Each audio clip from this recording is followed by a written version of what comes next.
Sermans, je m'occupe de Swiss Re Corporate Solutions à Paris.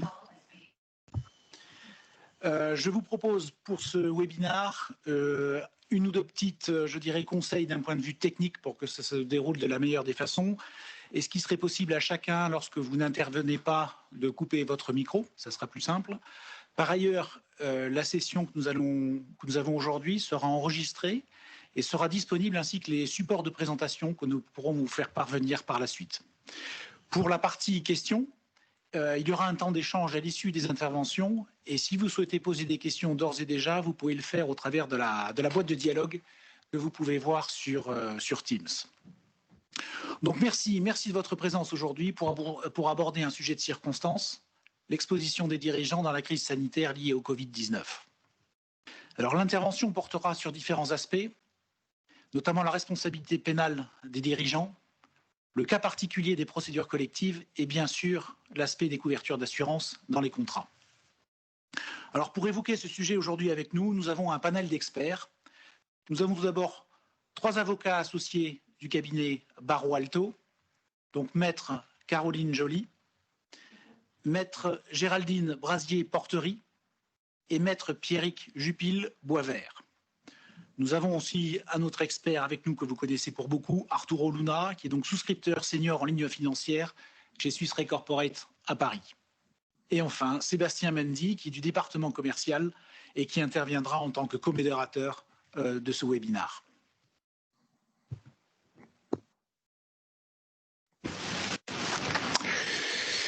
Oui, merci Bruno pour cette introduction. Bon, donc Arturo Luna, souscripteur senior en ligne financière RCMS chez Swiss Re.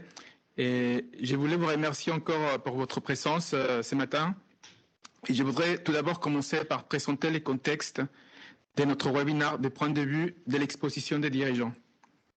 Tout d'abord, avec la crise actuelle, la gestion d'entreprise est devenue plus complexe.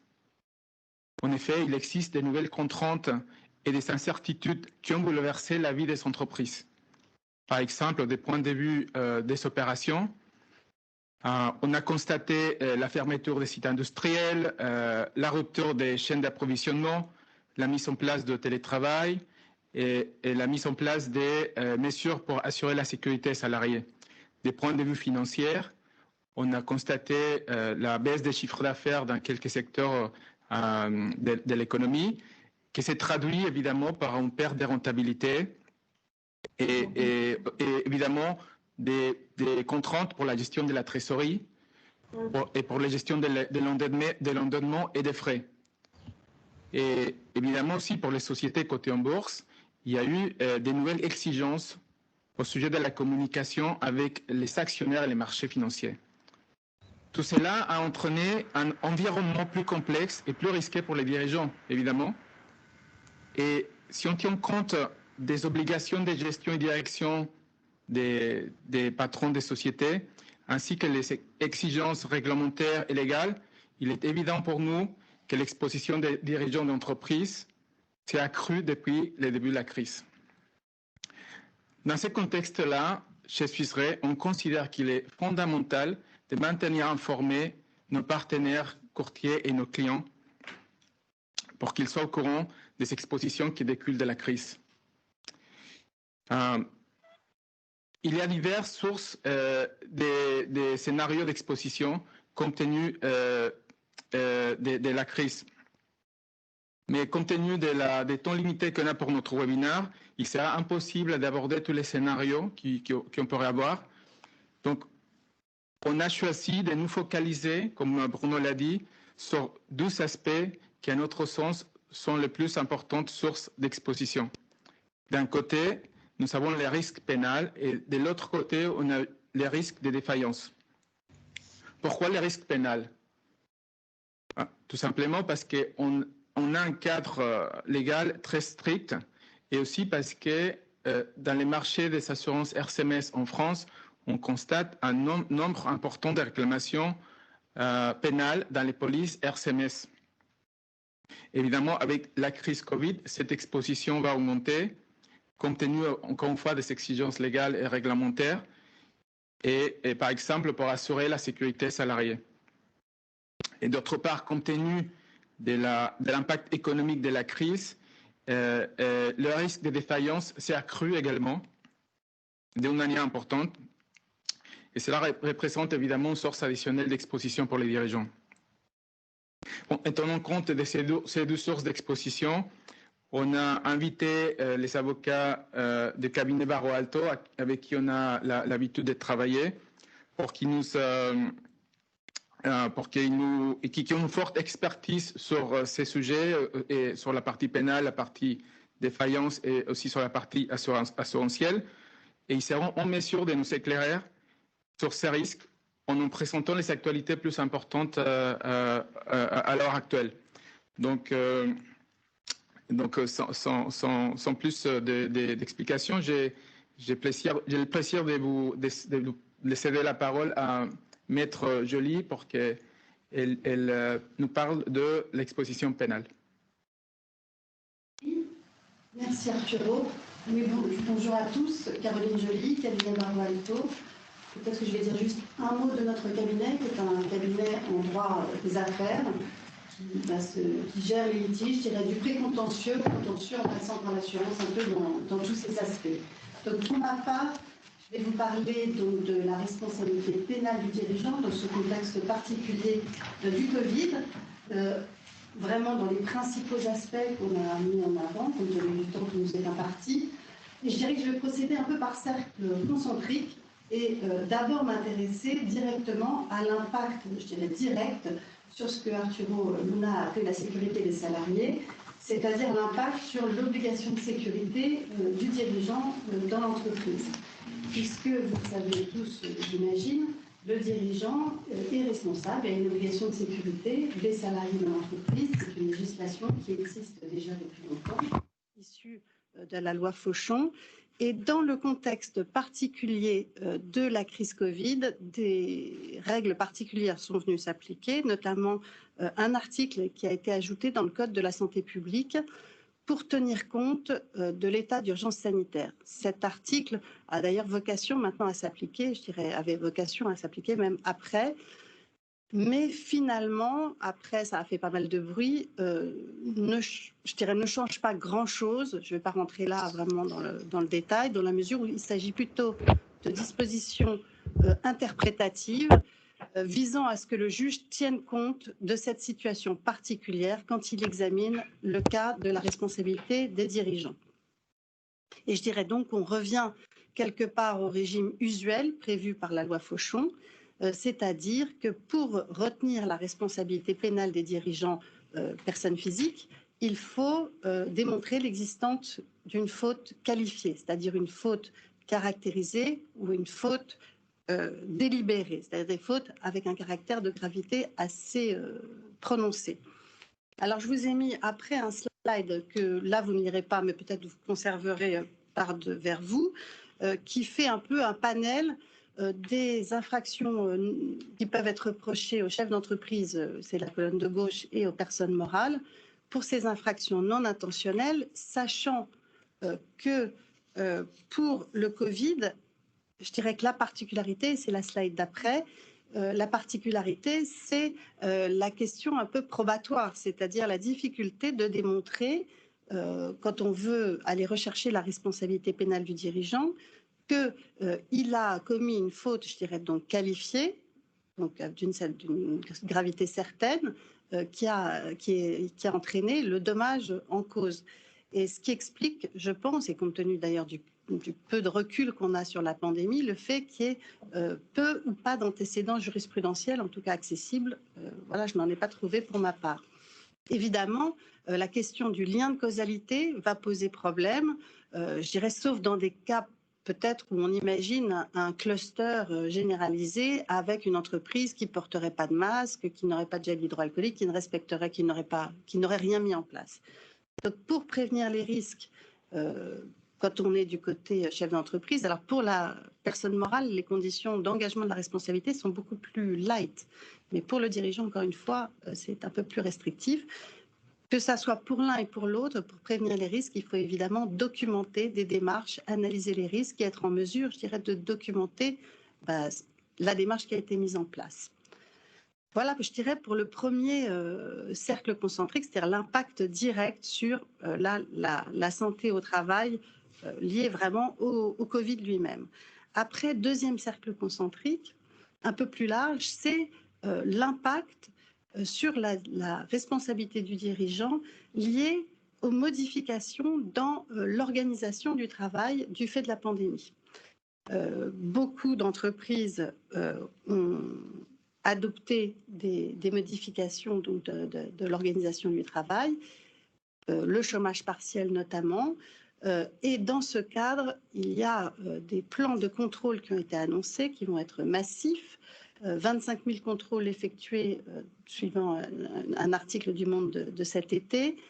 Beaucoup de cas jugés suspects. Évidemment, dans ce cadre, je pense que les contrôles devraient se multiplier et en cas de fraude, vous savez, les administrations ont l'obligation de saisir le parquet, de transmettre au parquet et éventuellement de poursuivre, je dirais aussi, sur le terrain pénal.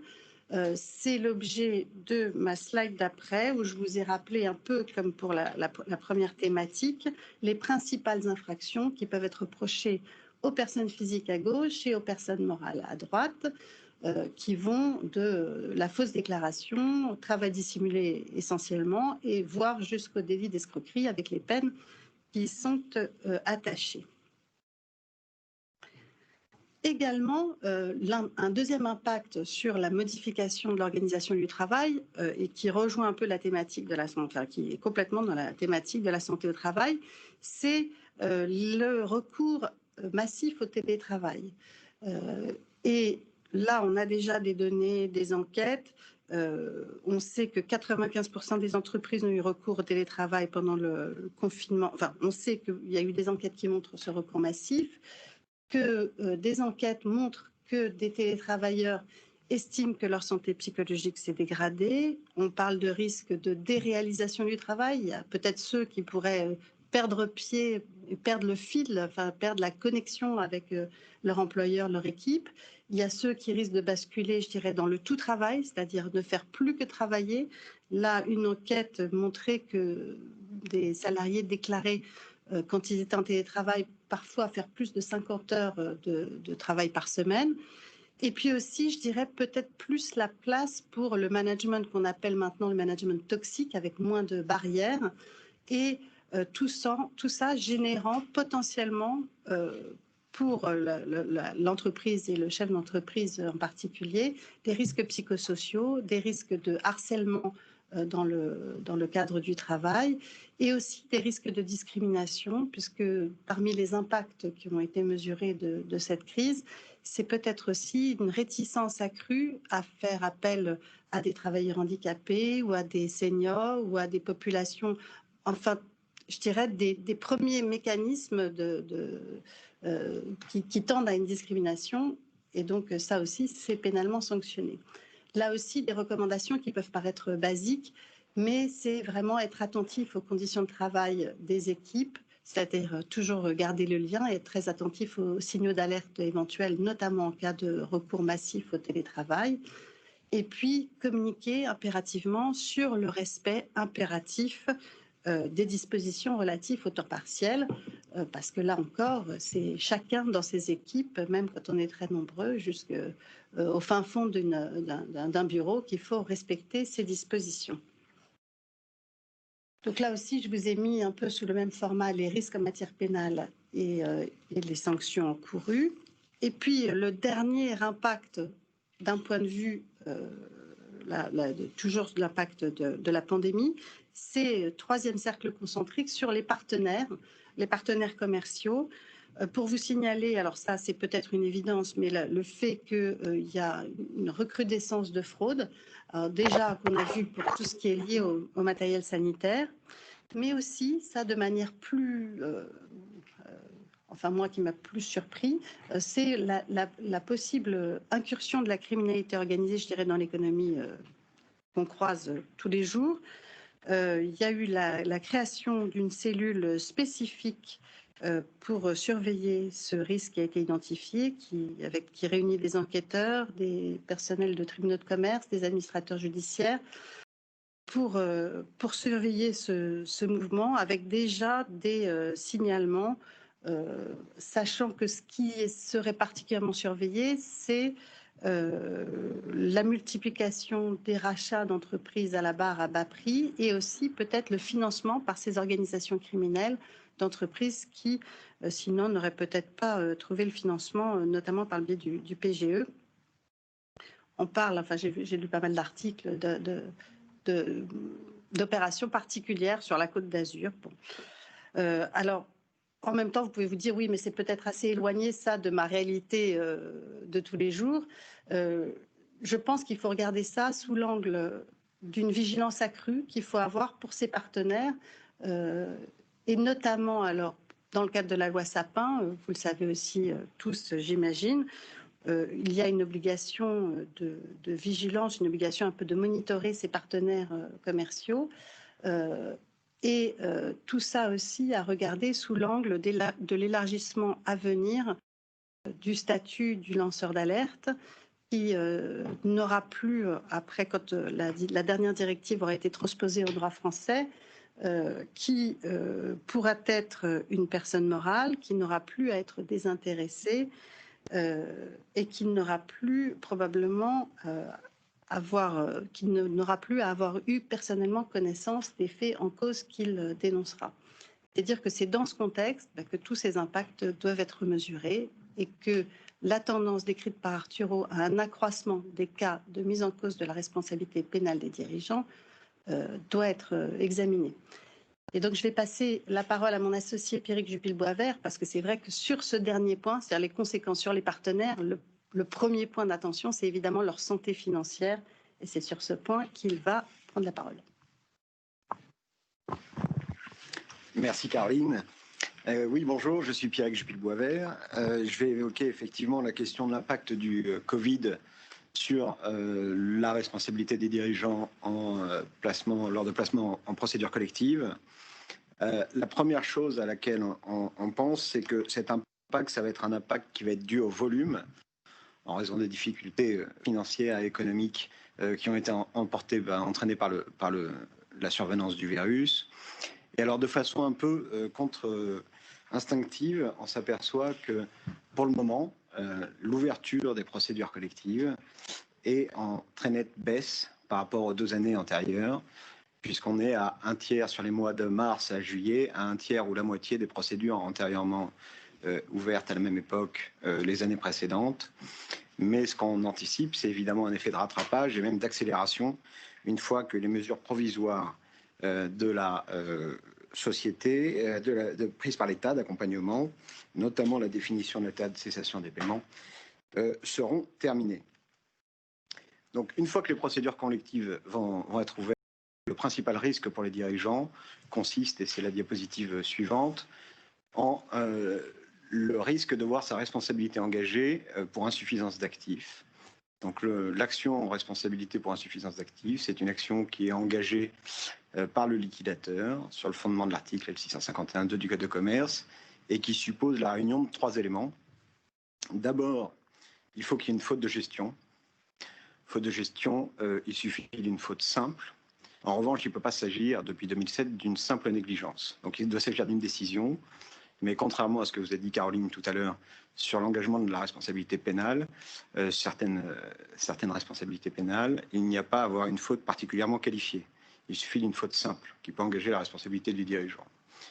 Et il faut que cette faute, elle ait contribué, ne serait-ce qu'un petit peu, à l'existence d'une insuffisance d'actifs, c'est-à-dire l'impossibilité de rembourser le passif avec l'actif réalisé. Et ça, quelle que soit la date de la faute. On est dans un domaine où la faute est très ancienne et avoir contribué, il suffit qu'elle ait contribué d'une façon ou d'une autre à l'insuffisance d'actifs. Une fois qu'on a ces 3 éléments qui sont réunis, c'est une sanction qui peut être assez sévère, puisque la commission d'une simple petite faute ayant participé, ne serait-ce qu'un tout petit peu, à l'existence d'une insuffisance d'actifs, peut entraîner la condamnation du dirigeant à payer, à rembourser à la société, tout parti de l'insuffisance d'actifs existant. C'est laissé à l'appréciation du juge. Donc on voit que là, il y a un risque qui peut être très important si l'insuffisance d'actifs est importante et que la moindre petite faute peut entraîner la responsabilité du dirigeant. S'agissant de l'impact que pourrait avoir le Covid sur la nature des fautes qui pourraient se relever à l'encontre des dirigeants. Évidemment, dès lors qu'une faute de gestion simple peut entraîner la responsabilité des dirigeants, il y a une multitude de fautes possibles, mais on s'aperçoit qu'il y a certaines fautes qui vont être plus particulièrement soulevées certainement à la suite de cette période de Covid-19. Par exemple, on peut penser que tous les dirigeants qui n'auront pas mis en place les plans de continuation d'activité suffisants, qui n'auront pas mis en place des plans de prévention du Covid en permettant d'avoir des masques, une organisation au travail et de permettre ainsi la continuité de l'exploitation, qui n'auront pas recherché probablement aussi des fournisseurs alternatifs en cas de fournisseur unique qui serait obligé de s'arrêter du fait de l'épidémie. Ça pourrait constituer, dans la vision des juges, une faute engageant la responsabilité du dirigeant. De la même façon, depuis quelques années, il y a une jurisprudence qui se développe sur la faute du dirigeant pour avoir proposé une distribution de dividendes alors que la société n'avait pas les moyens de cette distribution de dividendes. On peut penser que ce type de faute va être regardé avec d'autant plus de sévérité au regard de la situation actuelle et des perspectives de la société. On peut aussi penser à tout ce qui serait dirigeant qui se désintéresserait d'une recherche de financement ou de refinancement. Ça pourrait également constituer des fautes engageant sa responsabilité. Et alors là, après, ces actions seront engagées dans les années à venir et l'imagination constitue à la limite la seule limite sur les fautes, l'éventail des fautes qui pourront être soulevées. Il y a un impact juridique et c'est un peu la seule actualité en termes de responsabilité, j'allais dire de façon directe et immédiate, qui est sur la réglementation spéciale qui a été mise en place par le gouvernement sur la définition de l'état de cessation des paiements, puisque l'ordonnance du 27 mars 2020 a ouvert une période entre le 12 mars 2020 et le 24 août 2020, où le texte vous dit, si vous n'étiez pas en état de cessation des paiements au 12 mars 2020, vous ne pouvez plus l'être jusqu'au 24 août 2020. Or, les dirigeants, quand il y a un état de cessation des paiements, ils ont 45 jours pour procéder à une déclaration de cessation des paiements auprès du tribunal de commerce. À défaut, ça constitue une faute de gestion qui engage leur responsabilité.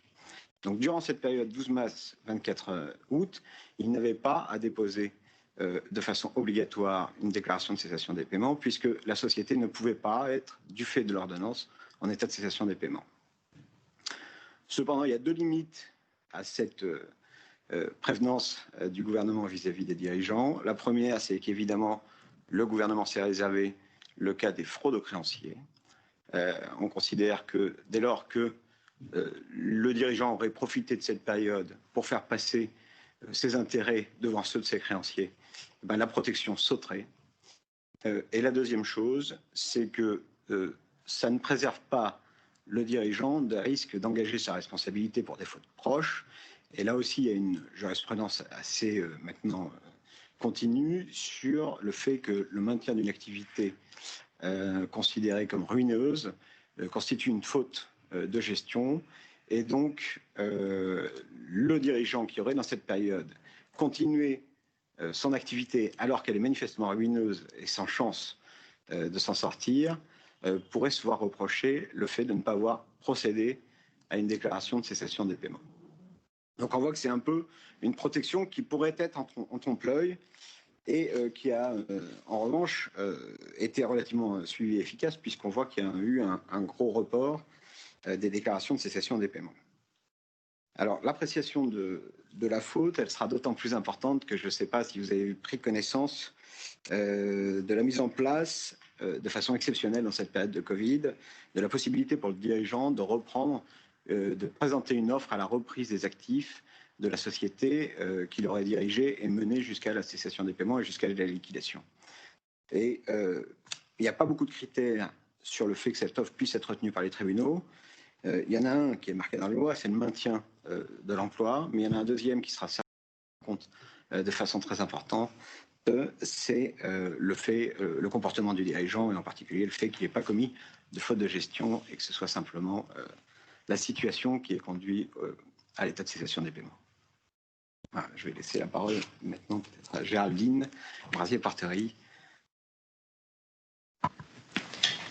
Bonjour, Géraldine Brasier-Porterie. Je vais évoquer aujourd'hui les conséquences sur la DNO, c'est-à-dire la RC des mandataires sociaux, la police d'assurance, à la fois aujourd'hui en faisant un constat de situation du marché rapidement, un état des couvertures actuelles qu'il faut toujours mettre en perspective, vous le verrez avec la police responsabilité civile générale de l'entreprise, et quelques points de vigilance à adopter, notamment au moment des renouvellements à venir et de la souscription.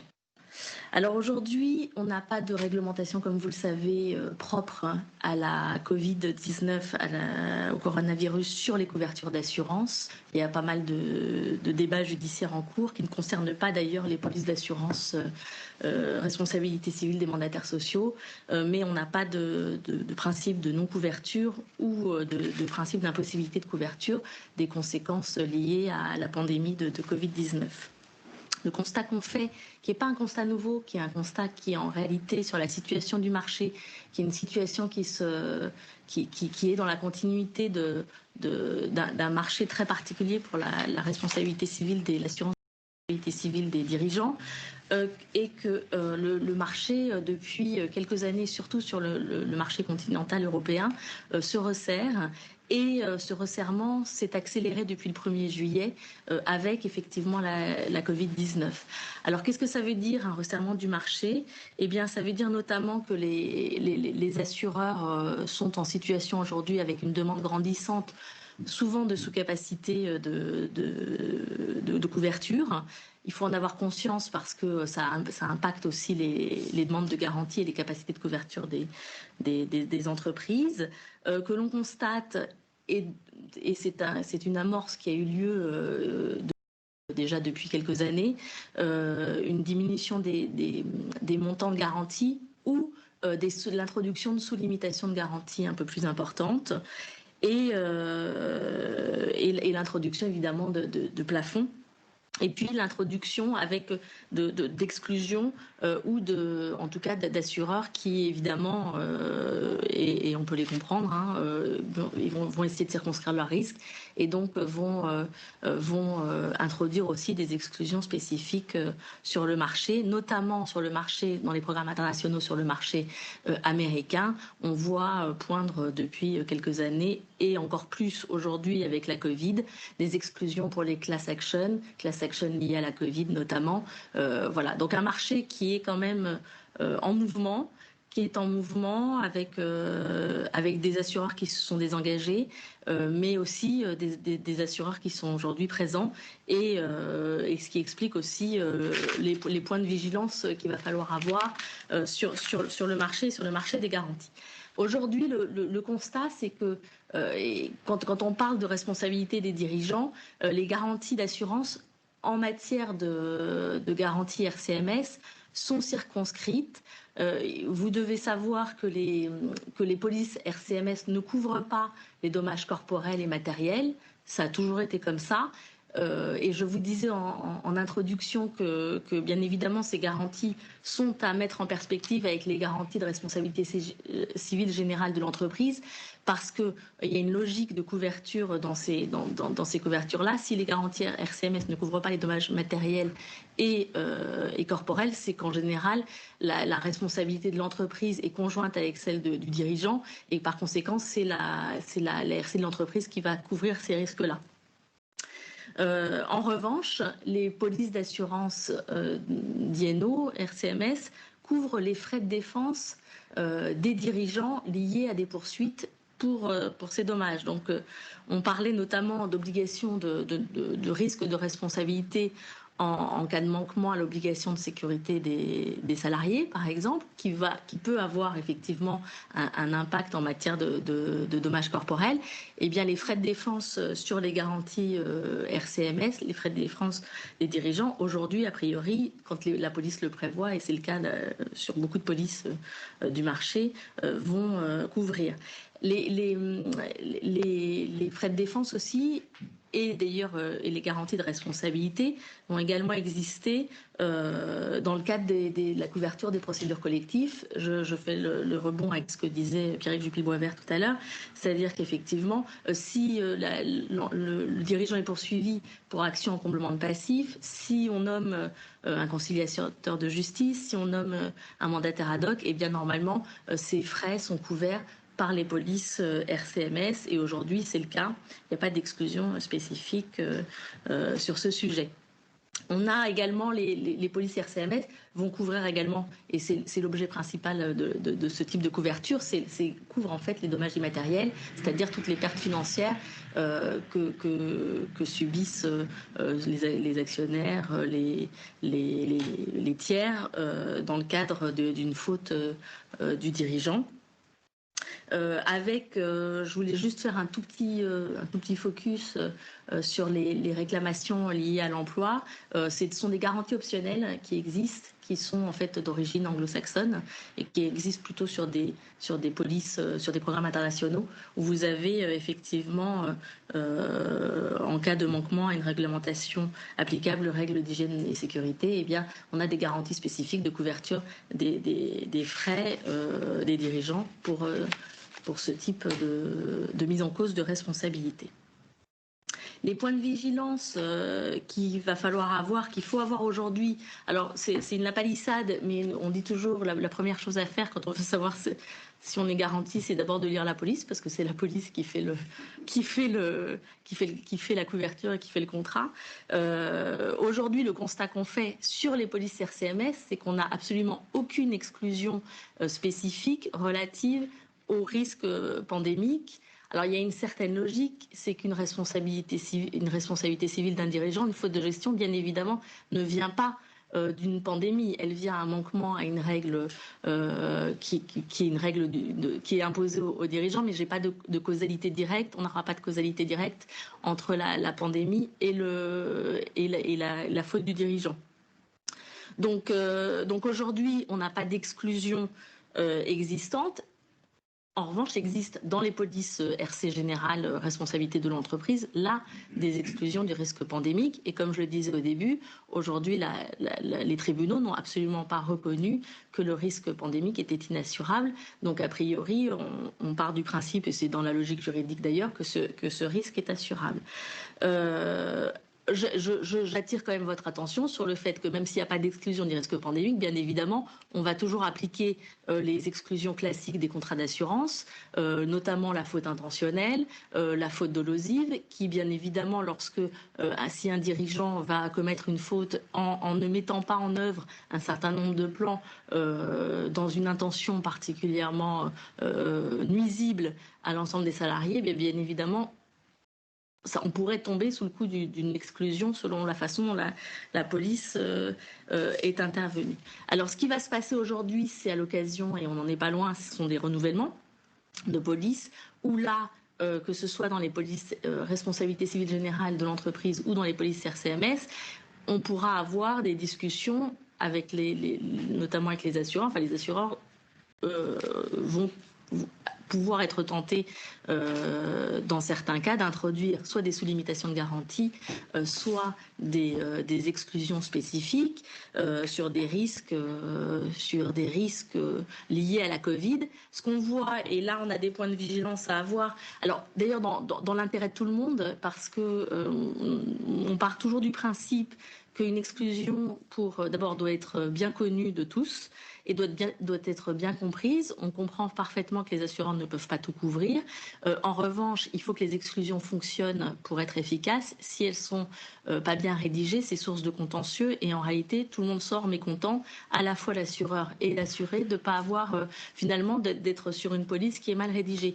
Ce qu'on voit aujourd'hui, alors bon, aujourd'hui, très honnêtement, on l'a pas vu sur les polices RCMS, mais ce qu'on voit en tout cas sur les polices responsabilité civile générale, ce sont des espèces d'exclusions assez larges et assez indirectes. Indirect, le terme est correct, puisqu'en réalité, ce qui est introduit, c'est toutes les conséquences indirectes ou liées, toutes les fautes qui sont la conséquence indirecte ou liée à la Covid-19. là, on a un point d'alerte qui est de dire attention, les conséquences indirectes de la Covid-19, ça peut vouloir tout et rien dire, et ce sont des exclusions qui, aussi bien pour les assureurs que pour les assurés, peuvent être source véritablement de discussion parce qu'elles ne sont pas assez formelles et limitées ni assez claires.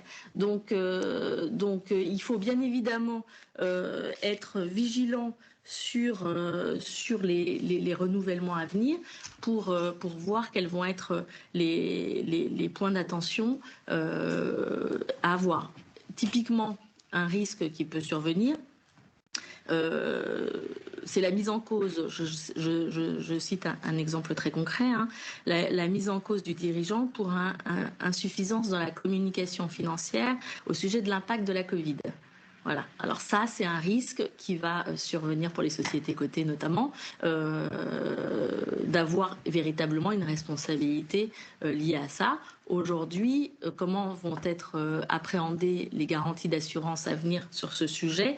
J'ouvre le débat avec mes amis assureurs pour savoir comment ce sera couvert et voilà. En tout cas, nous, le point de vigilance à avoir, c'est effectivement au moment des renouvellements de la souscription, c'est de bien regarder les contrats, de faire attention aux sous-limites et de bien évidemment passer voir quelles sont les exclusions qui peuvent être introduites, en invitant toujours à discuter pour que l'exclusion soit la plus claire et la plus circonscrite possible, ne serait-ce que pour qu'elle puisse être efficace. Et je repasse la parole à Arturo Luna, qui va vous donner quelques conseils, et je coupe. Bon, d'abord, merci beaucoup au cabinet Barro Alto, aux trois intervenants pour leur exposition. Moi, si on résume un peu les différents aspects d'exposition liés à la crise Covid, donc encore une fois la partie risque pénal, les risques de défaillance et aussi Géraldine qui a évoqué les sujets sur la police d'assurance. Je voudrais insister sur l'importance, premièrement, de documenter tout, que les dirigeants, tout d'abord, qui identifient très bien les sources des risques. Il faut bien documenter toutes les mesures qu'ils prennent pour démontrer qu'ils ont fait le nécessaire pour les risques dont on a parlé.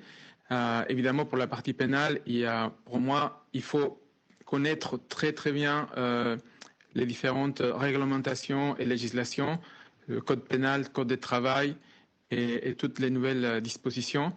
Loi Sapin, comme Caroline l'a évoqué aussi.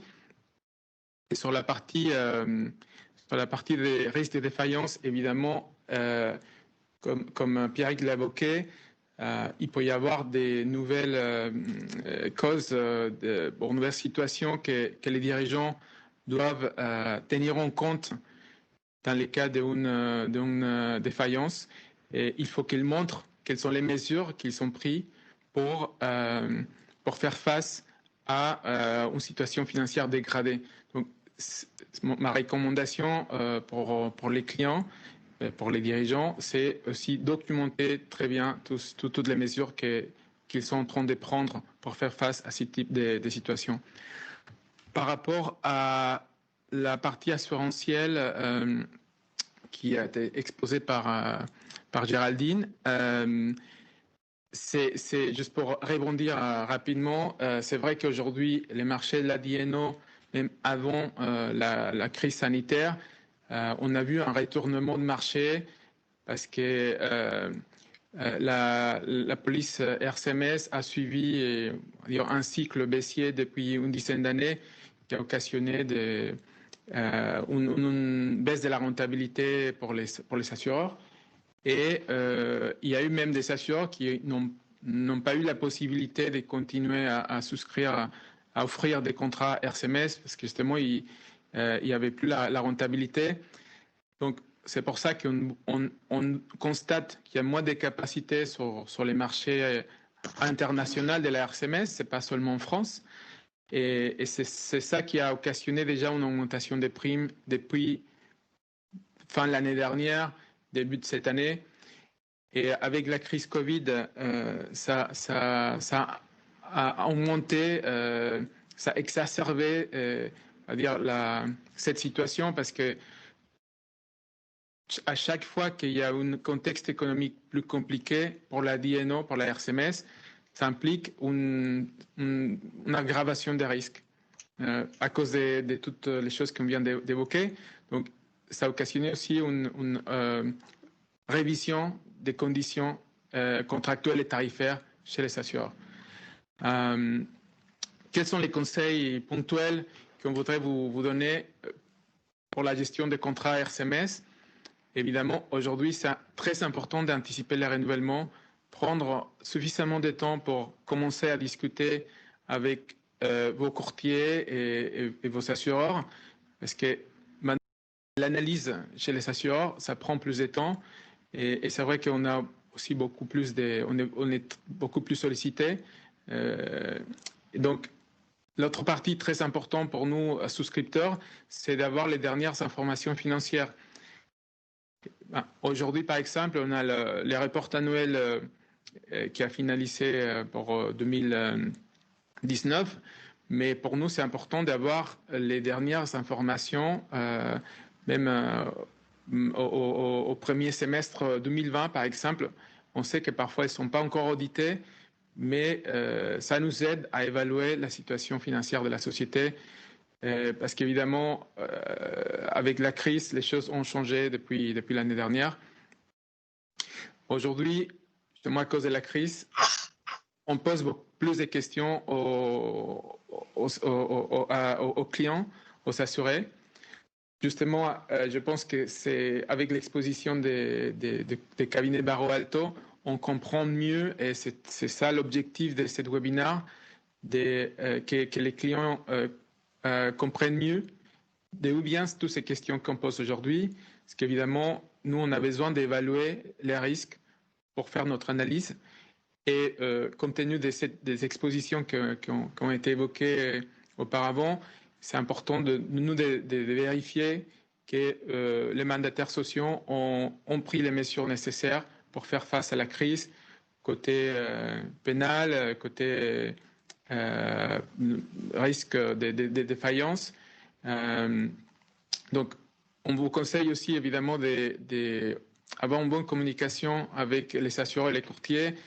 Et pour nous, souscripteurs, c'est très utile d'avoir des réunions de souscription, ce qu'on appelle les roadshows de souscription, où les clients nous présentent les profils des risques et les différentes caractéristiques. Et normalement, c'est les CFO ou parfois même les CEO qui nous font la présentation. Et nous, souscripteurs, on a la possibilité de poser des questions qui vont nous aider à évaluer les risques. Et finalement aussi, pour nous, c'est toujours important d'avoir l'histoire de la sinistralité et avoir un aperçu de l'état de sinistre. La dernière chose que je voudrais dire, c'est que donc aujourd'hui, encore une fois, c'est très important d'être informé des sources d'exposition liées à la crise Covid. Bien qu'aujourd'hui, vous n'avez pas encore un sinistre, ça n'empêche pas qu'il peut y avoir des faits dommageables qui pourraient devenir un sinistre ultérieurement.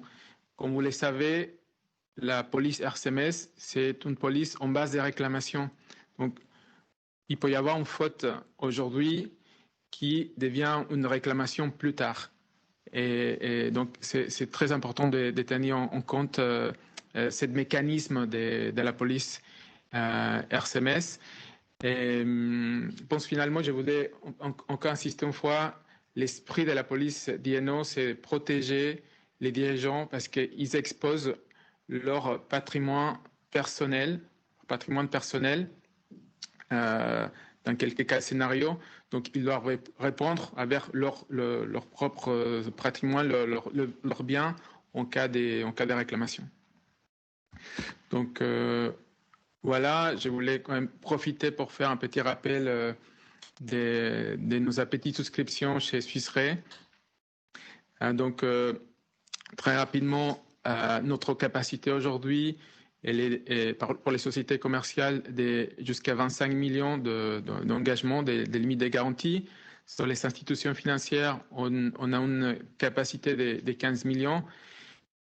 Là, nos prix minimums, je précise, c'est quand on intervient en première ligne. Autant qu'assureur de première ligne, on va être sur 30 000 € prix minimum pour les programmes où il n'y a pas pour les polices où il n'y a pas de programmes internationaux. Là où il y a des programmes internationaux, on aura un minimum de 50 000 € pour 10 millions de garanties. En termes d'appétit, aujourd'hui, on n'a pas des interdictions de souscription. Donc, on peut regarder tous les secteurs d'activité. Évidemment, dans la crise sanitaire, il y a eu des secteurs, des industries qui ont été plus impactés et on va regarder avec beaucoup plus de prudence ce type de secteurs, mais on peut toujours les étudier. Je voulais préciser également ici que l'approche suisserait, c'est faire une analyse individualisée de chaque risque, cas par cas. Donc, on va pas prendre on va pas refuser d'étudier un dossier simplement parce qu'il est dans un secteur exposé. On regarde chaque dossier a ses mérites, et donc on va faire cas par cas. En termes des chiffres d'affaires, nous on est sur des sociétés aujourd'hui sur les grands comptes. Donc notre cible, c'est des sociétés qui ont des chiffres d'affaires au-delà des 2,5 milliards. Encore une fois, on insiste beaucoup sur la santé financière des sociétés. Et on va regarder les ratings si la société est notée par les agences de notation. Et d'autres choses qu'on regarde, évidemment, c'est les modèles économiques, les pratiques des gouvernances, les stratégies de la société et les mesures, évidemment, maintenant mises en place pour la gestion de la crise Covid. Aussi, je voulais insister sur notre capacité de faire des programmes internationaux. On peut considérer entre 5 et 10 polices locales. On a notre propre wording suisserais. Et il y a d'autres garanties qu'on peut offrir. C'est en cas des émissions des titres financiers, on appelle la garantie POSI. C'est le Prospectus Offering of Securities Insurance.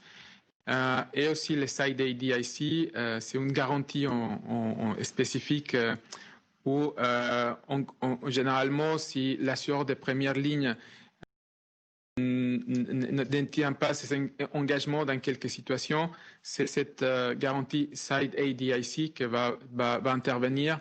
Elle pourra intervenir à partir de premier euro.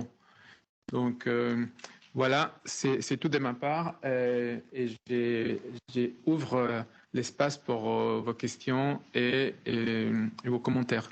Merci. Merci beaucoup Arturo. Merci aux avocats du cabinet Barreau Alto. Nous avons reçu beaucoup de questions, de nombreuses questions. Alors, ce qui est, j'enlève mon masque, c'est mieux. Ce qui est très bien, parce que ça montre votre intérêt sur ce thème, sur ce sujet passionnant. Je commencerai par une première question pour Maître Joly, sur la partie pénale.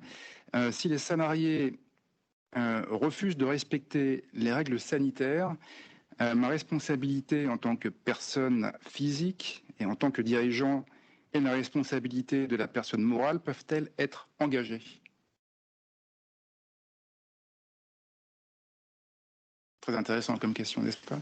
Oui, alors je vais peut-être d'abord répondre à cette question et puis peut-être plus largement faire un commentaire. Donc sur cette question précise, si je ne sais pas, un dirigeant est personnellement informé que toutes les règles de sécurité ou certaines d'entre elles ne sont pas respectées, évidemment la question de sa responsabilité sera posée de manière aiguë et à mon sens, il aura des comptes possiblement à rendre, y compris devant la justice pénale. S'il n'est pas informé, quand bien même, il doit être en mesure, et je rebondis encore sur ce qu'a dit Arturo avant Géraldine, et d'ailleurs je crois à chacun des intervenants, vraiment la question c'est de pouvoir documenter toutes les procédures qui ont été mises en place. Et je dirais que si d'ailleurs un des salariés ne respecte pas, alors on a vu dans l'actualité, je crois que c'est la SNCF, des contrôleurs ou un contrôleur, je ne sais plus, qui, sachant qu'il avait le Covid, je crois pour ne pas perdre de rémunération, a continué à travailler. Évidemment, ça pose vraiment des questions. Ce qu'on peut se dire aussi, c'est que quand bien même il n'y aurait pas de responsabilité pénale ni du dirigeant en place, la question de la responsabilité civile de l'entreprise sur le terrain pénal peut être engagée comme tiers civilement responsable. Bon, ça, ce sont plein de contentieux potentiels à venir. Mais plus largement, toutes ces questions rejoignent celles, je dirais, qu'on connaît en droit pénal du travail, de salariés, par exemple, qui se placent en dehors de toutes les directives du dirigeant, et ça donne lieu à des contentieux qu'on voit, nous, souvent, et pour lesquels, je dirais, la porte de sortie pour le dirigeant recherché sur le terrain pénal, c'est de montrer qu'il n'a commis aucune faute qualifiée. Et alors maintenant, le commentaire plus largement, c'est vraiment de dire que sur le terrain pénal, pour le dirigeant, du fait de sa fonction, il a une forme de responsabilité qui est attachée à sa fonction. Et en fait, il y a comme outil à sa disposition pour mieux gérer, je dirais, le risque, que la mise en place de procédures, de documentation encore, de délégation de pouvoir, de sensibilisation au sein de l'entreprise, et sur le terrain, je dirais, des conséquences personnelles, la voie de l'assurance. Voilà, ce sont les outils qui sont à sa disposition pour gérer ces risques. Merci beaucoup, Caroline, pour vos explications et pour votre réponse.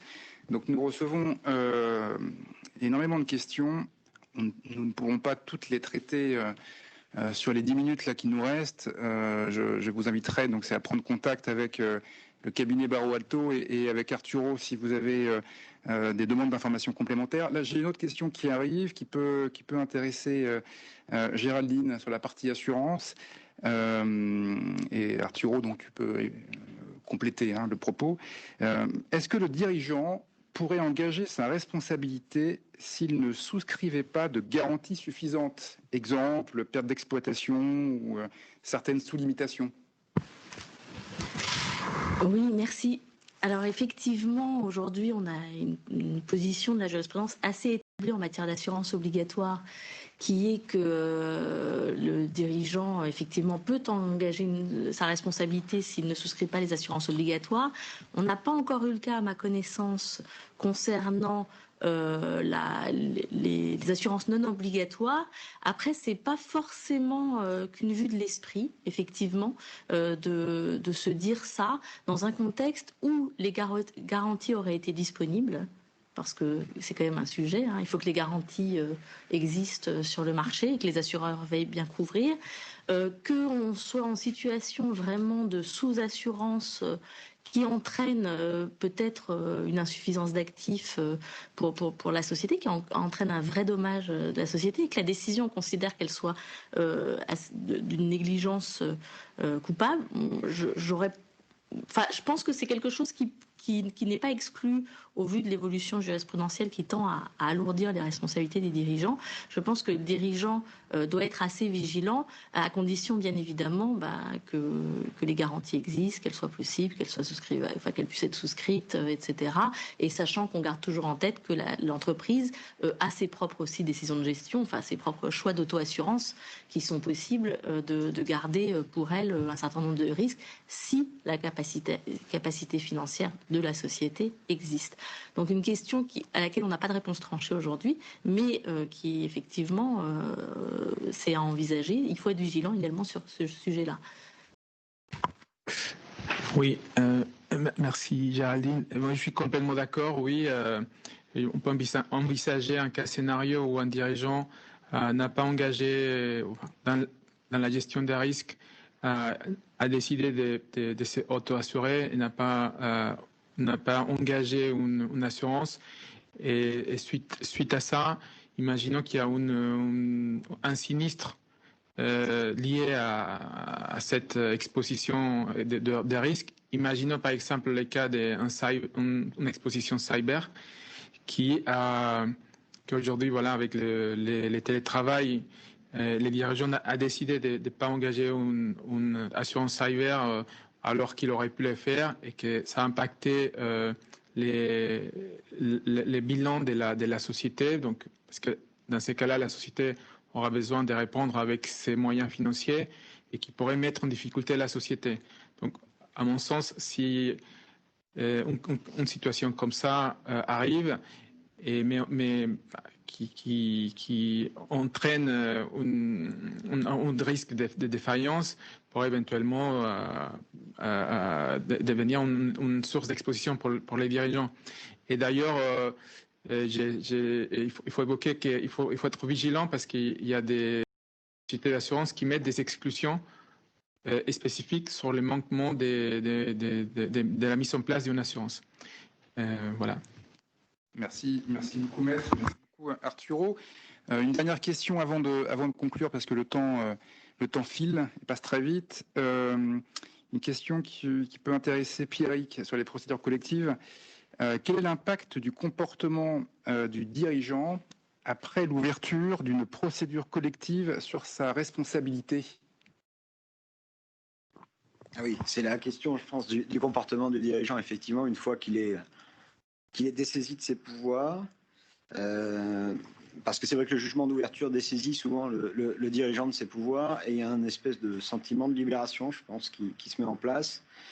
Et certains dirigeants se disent qu'en faisant la déclaration de cessation des paiements et en transmettant les pouvoirs aux administrateurs ou liquidateurs de la société, ils n'ont plus à se préoccuper de la gestion de la société et de la situation de celle-ci, alors qu'en fait, il est au contraire de leur responsabilité et surtout de leur intérêt de s'intéresser grandement, à mon avis, à la réalisation de l'actif et de participer aux côtés du liquidateur à la réalisation de l'actif et à l'amoindrissement du passif. D'abord, ça permet de rester en contact étroit avec celui qui est à l'origine des poursuites éventuelles, c'est-à-dire le liquidateur dans le cadre d'une action en responsabilité pour insuffisance d'actifs, donc de lui donner envie de nous poursuivre ou de ne pas nous poursuivre, c'est très important. Et deuxièmement, comme je l'expliquais tout à l'heure, si on va au procès devant le tribunal de commerce, une simple petite faute peut entraîner une condamnation très très importante, puisque ça peut être tout l'insuffisance d'actifs, même s'il y a des principes de proportionnalité qui doivent s'appliquer. Mais le tribunal prend en considération le comportement d'un dirigeant au-delà de son dessaisissement. Est-ce qu'il s'est donné les moyens d'aider à des recherches de repreneurs, Est-ce qu'il a aidé à réaliser l'actif? Est-ce qu'il est allé chercher les créances qui restaient à récupérer auprès des débiteurs de la société? C'est un comportement qui effectivement est pris en compte par le liquidateur dans l'initiative et l'opportunité des poursuites et par les tribunaux dans le montant comme modulateur de la condamnation. Merci, Maître. Arturo, une conclusion rapide. Il nous reste 2 minutes. Pour moi, la conclusion est, encore une fois, recommander aux dirigeants de tenir en compte des régulations et législations actuelles, être bien informé de ces sources d'exposition, la partie pénale, et comme on l'a évoqué aussi, documenter très bien les mesures qu'ils vont prendre pour gérer les différentes situations, et aussi être très très très vigilant à la façon dont ils gèrent l'entreprise aujourd'hui, à démontrer qu'ils ont pris les mesures nécessaires pour prendre leurs décisions et pour qu'ils puissent justifier dans les cas d'un problème pénal ou bien une problématique de complément passif. Voilà, je pense que pour moi c'est le plus important. Voilà. Merci à tous. Oui, mais merci, évidemment, merci à tout le monde pour votre participation. On met les contacts aussi des cabinets Barreau Alto, notre contact. Comme on a dit, n'hésitez pas à nous envoyer vos questions et nous contacter. Et on est là pour répondre à vos questions et vos commentaires. Merci. Merci.